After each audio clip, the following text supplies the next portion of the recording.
Mobil listrik merupakan kendaraan yang unggul dalam hal kepraktisan dan penggunaan sehari-hari. Ditambah lagi perubahan iklim yang melanda dunia saat ini. Negara-negara di dunia sedang berlomba-lomba masuk ke energi terbarukan yang bebas emisi. Selain itu, komponen mobil listrik juga sangat sederhana dan tidak rumit seperti pada mobil konvensional lainnya. Mobil listrik tidak menghasilkan residu emisi berupa karbon dioksida sehingga tidak mencemari udara.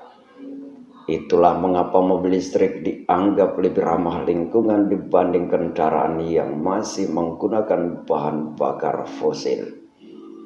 Pada mobil listrik, mekanisme kendaraan diproses dengan menggunakan daya listrik.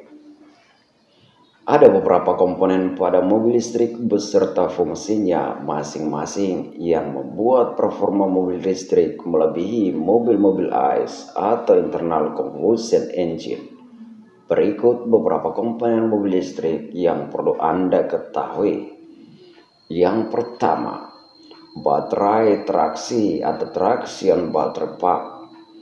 Baterai traksi berfungsi untuk menyimpan dan mengalirkan arus listrik searah atau direct current atau DC ke inverter yang kemudian digunakan untuk menggerakkan motor traksi. Baterai traksi dibuat dengan struktur yang kuat agar komponen terpenting tidak mudah rusak. Selain itu, baterai traksi juga didesain agar bisa diisi berulang kali. Kedua, inverter adalah perangkat yang mengubah arus searah atau DC pada baterai menjadi arus bolak-balik atau AC untuk dipergunakan oleh pergerak traksi. Fungsi lain dari inverter adalah untuk mengubah arus AC saat pengereman generatif menjadi arus DC untuk kemudian dipakai mengisi baterai. Komponen ini juga berfungsi mengontrol tekanan pada pedal gas, di mana inverter bisa mempercepat dan memperlambat laju motor. Ketiga, pergerak traksi atau traction motor. Penggerak atau motor traksi merupakan dinamo listrik yang berfungsi untuk menggerakkan transmisi dan roda.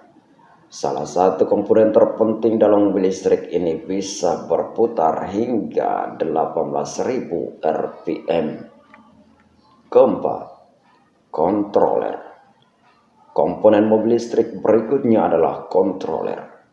Komponen ini berfungsi sebagai pengatur daya listrik yang tersalurkan dari baterai menuju inverter, kemudian menggerakkan motor traksi. Kelima, auxiliary baterai. Auxiliary baterai adalah komponen baterai tambahan pada mobil listrik.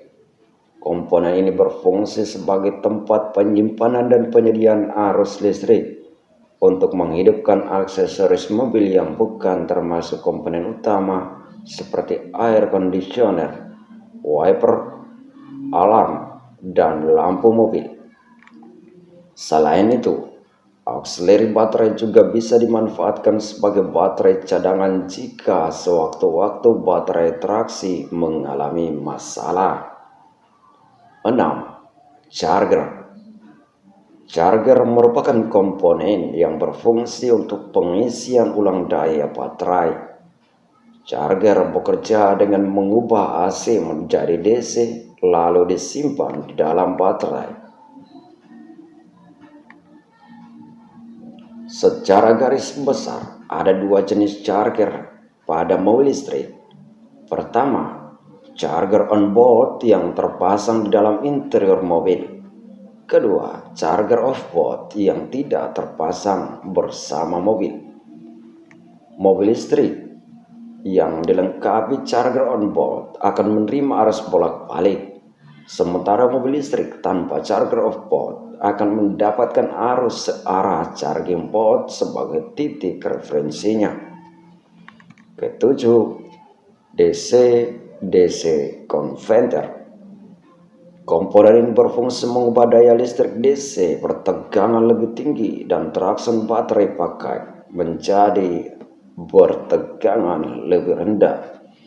Tujuannya agar listrik bisa dimanfaatkan oleh komponen mobil listrik lainnya yang membutuhkan energi lebih rendah.